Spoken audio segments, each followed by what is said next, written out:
Chess Plus, paano laruin? Ang mga patakaran ay pareho sa regular na address maliban sa mga pagbabagong ito. Para ma-refresh ang mga panuntunang iyon, tingnan ang video na ito. Ang bawat piyesa maliban sa hari ay idinisenyo upang pagsamahin sa anumang iba pang piyesa. Upang pagsamahin ang mga piyesa sa iyong galaw para sa iyong galaw, pinapayagan kang pagsamahin ang iyong sariling mga piyesa ng magkasama sa pamamagitan ng paglipat ng mga ito sa parehong espasyo. Dalawang piyesa lamang ang maaaring pagsamahin sa isang pagkakataon at hindi ka pinapayagang pagsamahin ang iyong mga piyesa sa piyesa ng iyong kalaban. Ang isang piyesa ay maaaring maglakbay ng anumang legal na distansya upang pagsamahin, ngunit ang isang piyesa ay hindi maaaring dumaan sa iba pang mga piyesa. Pinapayagan kang pagsamahin ang parehong mga uri ng mga piyesa kung gusto mo. Ang isang hari ay hindi kailanman maaaring pagsamahin sa isa pang piyesa. Ang mga pinagsamang piyesa ay maaaring gumalaw bilang isang piyesa na may kapangyarihan sa paggalaw ng alinmang piyesa. Halimbawa, kung pagsasamahin mo ang isang tore at isang obispo, ang pinagsamang piyesa ay maaaring gumalaw tulad ng isang tore o isang obispo.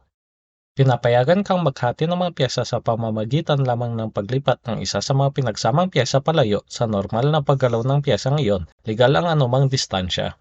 Maaari mong pagsamahin ang isang piyesa mula sa isang split sa parehong galaw. Hindi ka pinapayagang hatiin ang isang piraso at ilipat ito sa kakayahan ng kabilang piyesa. Kapag hinati mo ang isang obispo, ang obispo niyon ay nakakulong sa anumang kulay nito sa kasalukuyan, hindi alintana ang kulay kung saan sinimulan ng obispo ang laro. Walang limitasyon sa bilang ng beses na maaari mong pagsamahin o hatiin at maaari mong simulan ang pagsama-sama sa iyong unang galaw. Maaring lumipat ang mga individual na piyesa, pinagsamang piyesa at hating piyesa upang makuha ang anumang iba pang piyesa tulad ng karaniwan. Kapag kinain mo ang pinagsamang piyesa ng kalaban, parehong aalisin sa tabla ang kanilang pinagsamang piyesa. Kung ang isang pinagsamang piyesa na naglalaman ng isang kawal ay nakarating sa dulong bahagi ng tabla, ang parehong pinagsamang mga piyesa ay aalisin mula sa tabla at mapropromote sa isang solong reyna. Kung hinati mo ang isang kawal mula sa isang kombinasyon para ma-promote, ang kawal lang ang aalisin sa tabla.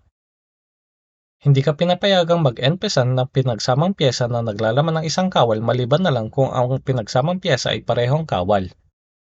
Pinapayagan kang mag-castle na may pinagsamang tore hanggat hindi pa gumagalaw ang tore na iyon at sinusunod mo ang lahat ng iba pang normal na panuntunan para sa castling.